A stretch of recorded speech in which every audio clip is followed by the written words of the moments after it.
Welcome back to Don't Just Sit There, Do Something. I'm Joylette Portlock, and this is your one-stop shop for climate news, science, and easy ways to help. You want to talk about global warming? I'm just saying, it is 0 degrees. There is no warmth out here. It's a big planet, and in some places it snows, but that doesn't mean climate change isn't happening anymore. 2014 was the hottest year globally since we started keeping records, and December was the hottest December. You are just a cheery ball of sunshine on a cold winter's day.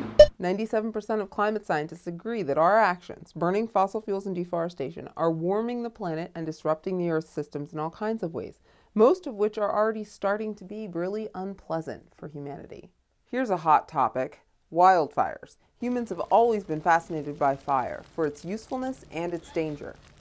The frequency of fires and length of fire season are both increasing. So wildfires are out of control. Studies show climate is the most important factor in how much area is burned by wildfires. Yearly losses from wildfires total in the billions, and the federal government spends billions more fighting fires each year. Insurance losses aren't helped by the fact that many new homes are built in wildfire country. Many states, especially in the West, are at risk. California rang in the new year still in drought, primed for wildfire season.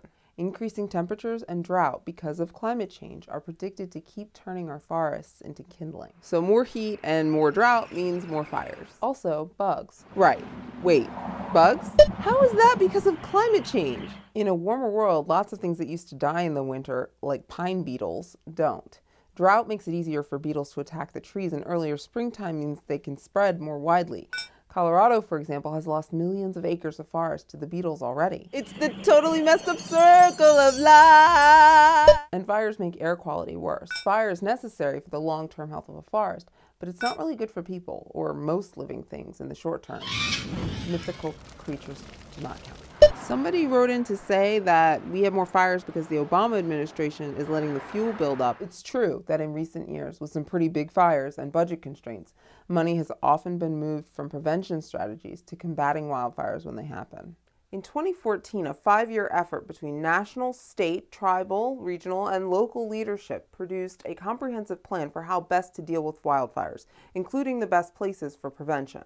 As stated in this National Action Plan, quote, "We are clearly seeing the effects of a changing climate." And wildfires are only one impact of climate instability. A new study confirms that to avoid climate catastrophe, we need to keep 80% of the world's fossil fuel reserves in the ground and switch to the cleaner, more plentiful, renewable sources of energy before 2050. I'm sure the world's energy companies are going to be like, yeah, let's just forget about 80% of our assets forever. Oil barons and aspiring cartoon villains Charles and David Koch announced in January that they plan to spend close to $900 million in the 2016 election. That's about as much as either Obama or Romney raised in 2014. See, I told you they'd take it well. I'm sorry, they just burn me up.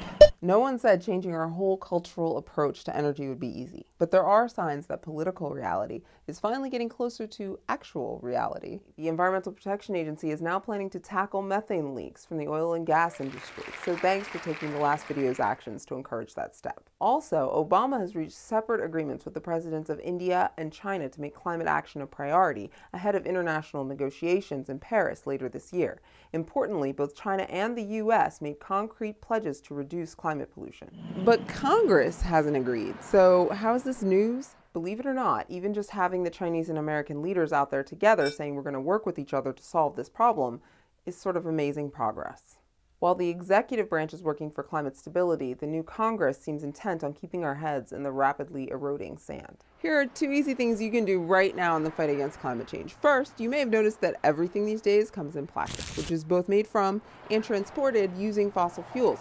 On average, for every pound of plastic packaging you avoid using or reuse, you save over 1.5 pounds of climate pollution from getting into the air. Recycling is good. Reducing and reusing have an even bigger impact and apply to all plastics. Buying in bulk is usually a cost saver too. Secondly, President Obama's got another opportunity to stop construction of the Keystone XL oil pipeline, which would ship some of the world's dirtiest fuel from Canada to the Gulf Coast for export. I feel like I've heard this before, like more than once. Sign to let him know you still oppose the pipeline. Sign to oppose Keystone XL and cut down on your plastic packaging. In other words, don't just sit there. Don't just sit there. Don't just sit there. do something. And that's it for today. You can follow the show on Twitter, Facebook, Google+, YouTube, iTunes, or on the web at djst.tv. So watch again and tell your friends. If there were no heat at all, it would be more like absolute zero, which is about 460 below.